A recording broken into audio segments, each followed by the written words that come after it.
कहते हैं कि हर एक समस्या का समाधान सिर्फ मुंह तोड़ी से ही नहीं निकलता, और अगर मुंह तोड़ी से समाधान निकल भी जाता है तो इसमें भी असली फ़ायदा वही ले जाता है जो कि मुंह तोड़ी करने के अलावा पीठ पीछे कुछ बड़ा दाम खेलता है। और इस बार दाम को खेलने में भारत अमेरिका से भी एक कदम आगे चल रहा है।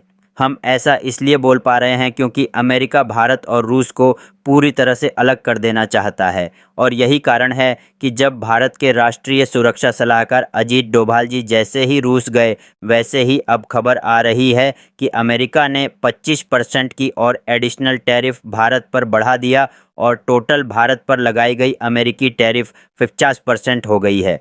लेकिन भारत इसी बीच दाम चल रहा है, और उसे दाम को चलने में भारत मोहरा बना रहा है नाइजीरिया को, जो कि भारत के लिए पश्चिम अफ्रीका का एक बहुत ही महत्वपूर्ण देश है। और खबर में यह है कि सितंबर महीने के खातिर आईओसी यानी कि इंडियन ऑयल कॉरपोरेशन ने नाइजीरिया से अपने लिए क्रूड ऑयल परचेस कर लिया है। हालांकि इसका मतलब यह नहीं है कि भारत ने रूस से तेल लेना बंद कर दिया, बल्कि असली खेल तो यहीं पर खेला जा रहा है। अब आपको लगेगा कि आखिरकार इसमें कौन सी बहुत बड़ी बात है, तो इसमें वह बात छिपी है जिस पर किसी की भी नज़र आसानी से नहीं जाती। फ़िलहाल उन्हीं बातों को हम आपको इस वीडियो में समझाने वाले हैं। नमस्कार दोस्तों, मैं राधे श्याम और आप देख रहे हैं KSR न्यूज़ 24। दरअसल देखा जाए तो अमेरिका ने भारत के खिलाफ अपना एक और स्टेप आगे बढ़ा दिया है, क्योंकि आज से ही जहां 25% की टैरिफ भारत पर अप्लाई होना शुरू हुई, वहीं अमेरिकी ट्रंप ने गुस्से में आकर 25% और एडिशनल टैरिफ लगाने का ऐलान कर दिया है, जो कि इसी अगस्त के अंत तक वह भी लागू हो जाएगी। यानी अभी तक तो भारत के जो सामान अमेरिका में भेजे जाते थे वह 25% ही महंगे होने वाले थे, लेकिन अब वह अमेरिकी मार्केट में 50% महंगे बिकेंगे। लेकिन भारत को भी बात मालूम है कि हर एक चाल हमें सोच समझकर चलना है, क्योंकि ना तो हमें अमेरिका से हमेशा के लिए अपने रिलेशन को तोड़ना है, और ना ही दुनिया को दिखाते हुए रूस के इतने भी करीब चले जाना है कि अमेरिका खुद नाता तोड़ दे। इसलिए भारत अब पावर इनबैलेंसिंग का गेम खेल रहा है, जिसके साथ हमारी गहरी दोस्ती है वह तो बनी रहेगी, और जो दुश्मनी करने चला है वह भी घुल मिलकर दोस्त ही बना रह जाए। अब यह कैसे हो रहा है, इसे समझने के लिए आप हमारी बातों पर ध्यान दीजिए। भारत पर जो इतनी ज़्यादा टैरिफ लग रही है वो अमेरिका के द्वारा किसी भी देश पर लगाई गई one of the highest tariff है।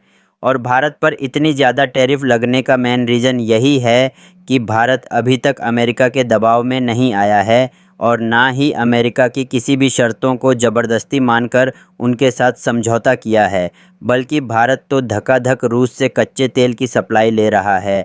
और इसी तेल की सप्लाई लेने के कारण ही भारत को अमेरिका के द्वारा खुलकर टारगेट किया जा रहा है, क्योंकि जो भारत आज स्वतंत्र कूटनीति को लेकर चलता है, और इस भारत को अमेरिका अगर झुकाने में किसी न किसी तरीके से कामयाब हो गया, तो डर के कारण कोई भी देश रूस से नज़दीकियां नहीं बढ़ाएगा। और भारत नहीं रुका तो भारत के पीछे पीछे और भी देश रूस के साथ लगे रहेंगे, क्योंकि पहले सिर्फ तेल की सप्लाई तक बात सीमित थी, लेकिन अब भारत और चीन तीनों मिलकर ब्रिक्स को एक नए लेवल पर खड़ा कर चुके हैं, और उनकी महत्वपूर्णता इस हद तक पहुंच चुकी है कि नाटो तक के देश नाटो जैसी बड़े सैन्य संगठन को छोड़कर ब्रिक्स जैसे संगठन का मेंबर बनना चाहते हैं। फिलहाल इसी बीच भारत अफ्रीका को भी अपने लिए नए मोर्चे पर खड़ा कर रहा है, जिसका पहला कदम आगे बढ़ा दिया गया है कि आईओसी यानी कि इंडियन ऑयल कॉरपोरेशन ने अफ्रीकी देश नाइजीरिया के साथ एक बड़ी डील फाइनलाइज कर लिया है, जिसके मुताबिक आने वाले सितंबर महीने में नाइजीरिया इंडियन ऑयल को कच्चे तेल की सप्लाई करेगा। जी हाँ, व्यापारिक सूत्रों ने बुधवार को बताया कि भारत की शीर्ष रिफाइनर कंपनी ने सितंबर डिलीवरी के लिए नाइजीरिया से कच्चा तेल के 8 मिलियन बैरल खरीदे हैं। हालांकि कीमत तत्काल जात नहीं हो सकी। पिछले सप्ताह आईओसी ने सितंबर डिलीवरी के लिए निविदा के माध्यम से संयुक्त राज्य अमेरिका, कनाडा और मध्य पूर्व से 7 मिलियन के बैरल कच्चा तेल खरीदा था, जबकि अमेरिकी राष्ट्रपति डोनाल्ड ट्रंप ने रूसी तेल की खरीद को लेकर देश की आलोचना तेज कर दी थी। लेकिन आपको भले ही लग रहा होगा कि भारत डर गया और इसी के कारण इंडियन ऑयल अब नाइजीरिया की ओर मुड़ रही है। तो इसका जवाब है भारत बिल्कुल भी डरा नहीं है, बल्कि यह भी भारत की कूटनीति का हिस्सा है। बल्कि रिपोर्ट तो साफ बयां कर रही है कि रूस से धकाधक तेल की सप्लाई भारत आ रही है और भारत के अलग अलग बंदरगाहों पर रूसी तेल डिलीवर किया जा रहा है, जहां हाल ही में मिलियंस ऑफ बैरल कच्चे तेल पिछले दिनों ही भारत में डिलीवर्ड किए गए। और ट्रंप कितनी भी धमकियां क्यों ना दे रहे हो, उनकी धमकियों को हवा में उड़ते हुए भारत के एनएसए डोभाल जी रूस पहुंचकर कई सारी डील फाइनलाइज कर रहे हैं, जिसमें ना सिर्फ S-400 डिफेंस सिस्टम को लेकर बातें आगे बढ़ाई जा रही है, बल्कि सुखोई 57 जैसे फाइटर जेट खरीदने की भी बातचीत आगे बढ़ने की खबर आ रही है। यही नहीं, बल्कि जिस तेल के एजेंडे को लेकर अमेरिका भारत पर दबाव बना रहा है, इस तेल एजेंडे को भी लेकर बातचीत होने की उम्मीद बताई जा रही है। और शायद आपको भी यह जानकारी होगी कि इंडिया टुडे की रिपोर्ट में कहा गया है कि अमेरिका चाहे कितनी भी टैरिफ क्यों ना लगा दी, भारत की इकोनॉमी पर इसका कोई असर पड़ेगा ही नहीं, क्योंकि अमेरिकी व्यापार बाधाओं से निर्यात पर केवल 1.87% और सकल घरेलू उत्पाद यानी जीडीपी पर 0.19% प्रभाव पाया गया है, जो कि भारत की इकोनॉमी के लिए कोई बहुत बड़ा झटका नहीं है, बल्कि भारत तो इसे आसानी से एब्जॉर्ब कर जाएगा। इसके अलावा जब नाइजीरिया से तेल लेने की बात हो रही है, तो मैं आपको यह बात क्लियर कर दूं कि नाइजीरिया भारत के लिए कोई नया देश नहीं है, बल्कि ऑलरेडी भारत और नाइजीरिया के बीच में एक बहुत ही बढ़िया डिप्लोमेटिक और व्यापारिक रिलेशन एस्टैब्लिश है। और 2021-22 में भारत और नाइजीरिया के बीच कुल व्यापार लगभग 14.95 अरब डॉलर तक पहुंच गया था, जिसमें भारत ने 4.66 अरब डॉलर का सामान नाइजीरिया को निर्यात किया, तो वहीं भारत ने 10.29 अरब डॉलर का आयात किया, जिसमें सबसे बड़ा हिस्सा कच्चे तेल का था। हालांकि जब भारत और रूस की नज़दीकी कुछ ज़्यादा ही पड़ने लगी, तो 2023-24 में यह व्यापार घटकर सिर्फ 7.89 अरब डॉलर रह गया और भारत का निर्यात गिरकर 3.66 अरब डॉलर हो गया।